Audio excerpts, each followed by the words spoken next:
I also want to follow up a little bit on the Tech Hub that has been in the paper a lot.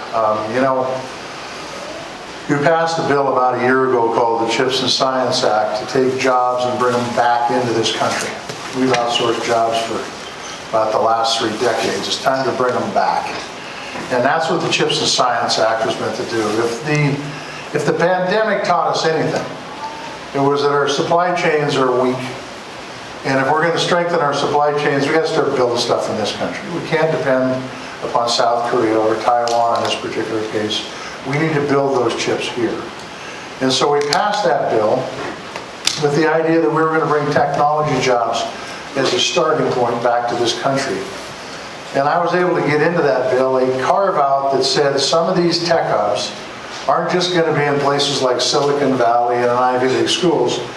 They're going to be in the rural areas of our country, where we happen to be doing really good work and nobody knows about it. And so a competition was started by the Department of Commerce to determine who was going to be a tech hub, and there was going to be multiple designations in the country. There were over 200 applications from the rural perspective, and we got one of them in Montana. Now, that's the good news, but the fight's not over.